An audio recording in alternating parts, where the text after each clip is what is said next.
வணக்கம். இந்த பதிவு இதை நான் சொல்லணும். ஆனால் இன்னொருத்தரை நம்ம குறை சொல்லணும் அப்படிங்கிறதுக்காக நான் இதை சொல்ல வரல. என்னென்னா, தியானங்கள் பொய்யானது. முதல்ல தியானத்தை புரிஞ்சுக்குங்க. கண்ணை மூடி மூச்சையே பார்க்கணும். தியானம்ங்கிறது எடுத்தோன்னே எல்லாரும் போய் உட்காந்து உடனே செஞ்சு தியானத்தினால எந்த நன்மையும் நடக்க போகிறதில்ல. எடுத்தோடனே முதல் படி தியானம்ங்கிறது தவறான விஷயம். இதில் நிறையா ஆன்மீகவாதிகள் தியானம் இருங்க, மெடிடேஷன் இருங்கன்னு சொல்லிட்டு பலவிதமான தியான முறையில் மக்களுக்கு புகுத்திட்டு இருக்காங்க. இந்த தியான முறையே முதல்ல பொய்யானது. என்னன்னு கேட்டிங்கன்னா, ஒருத்தர் 3 மணி நேரம் அசைவற்று அமரணும் அப்படின்னா அது சாதாரண காரியம் இல்லை. அந்த ஒரு ஜாமம் அவர் அசைவற்று கண்ணை மூடி தியானம் செய்தால் மட்டும்தான் அதுக்கு பலன். இவங்க இப்போ மக்கள்னால ஒரு 5 நிமிஷம் கூட கண்ணை மூடி உட்கார முடியாது. 15 நிமிஷம் 20 நிமிஷம் கூட உட்காரவே முடியாது சாதாரண மனிதர்கள்னால. இப்போ அப்படி இருக்கக்கூடியவங்க அடுத்த நிலைக்கு போக முடியாது.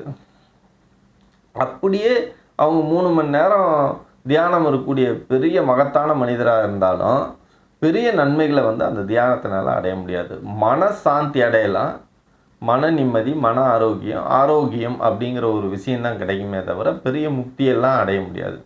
விவேகானந்தர், புத்தர், எத்தனையோ ஆன்மீக தலைவர்கள்லாம் அந்த தியானத்தில் பல லெவலில் போயிருந்திருக்காங்க. ஆனால் முக்தி அடையாததுக்கு காரணம் என்னென்னா, அந்த தியான முறை மட்டுமே செஞ்சால் முக்தி அடைஞ்சிட முடியும் அப்படிங்கிற ஒரு குருட்டுத்தனமான ஒரு விஷயத்தை மக்கள் மத்தியில் திணிச்சு அங்கங்கே அவங்கவுங்க வாட்டு காலையில் எழுந்திரிச்சு தியானம் பண்ணுறதுக்கு உண்டான முயற்சியில் இருக்காங்க.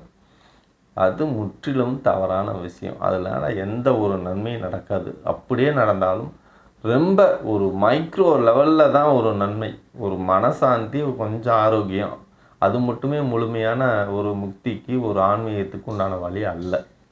அது வேற ஒரு விஷயம் இருக்குது. என்னன்னு கேட்டிங்கன்னா, குறைஞ்சது ஒரு 5 வருடங்களாவது யோக பயிற்சி பண்ணணும். உடற்பயிற்சி, யோக பயிற்சிகள் பண்ணணும், யோகா பண்ணணும். அந்த 5 வருடங்கள் யோகா பண்ணதுக்கப்புறம் நீங்கள் குறைஞ்சது அதே மல்டிப்ளை பார்த்தீங்கன்னா குறைஞ்சது ஒரு 5 வருஷமாவது மூச்சு பயிற்சி. 5 வருடம் மூச்சு பயிற்சியெல்லாம் ஒன்றும் பெரிய பலனை கொடுத்துடாது. குறைஞ்சது ஒரு 12 வருஷமாவது மூச்சு பயிற்சி இன்க்ரீஸ் கொஞ்சம் கொஞ்சமாக அதை லெவலை அதிகப்படுத்திக்கிட்டே போகணும்.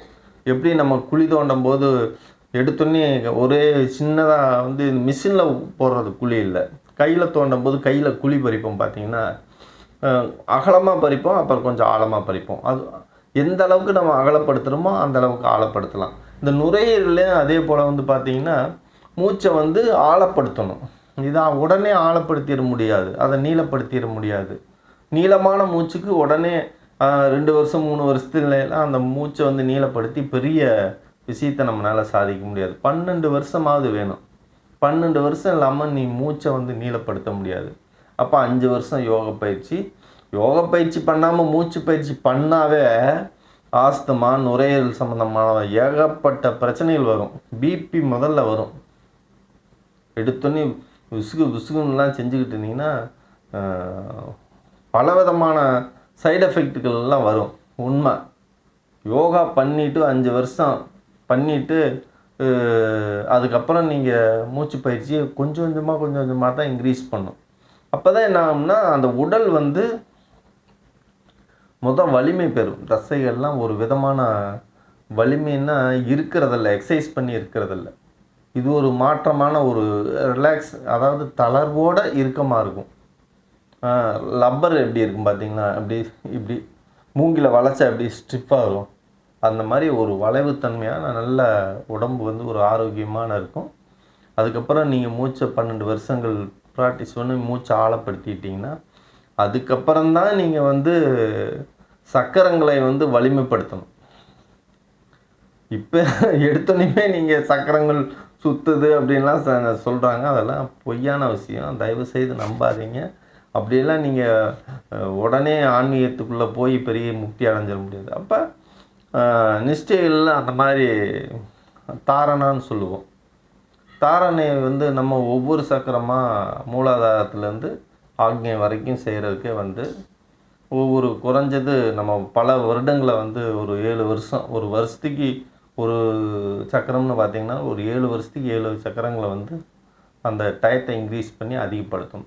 அதுக்கப்புறம் தான் நீங்கள் தியானம் இருந்தீங்கன்னா அப்படியே இந்த பஞ்சபூதங்களோட கலந்து இருக்கக்கூடிய ஒரு மிகப்பெரிய சக்தி, ஒரு பெரிய ஆற்றல் கிடைக்கும்.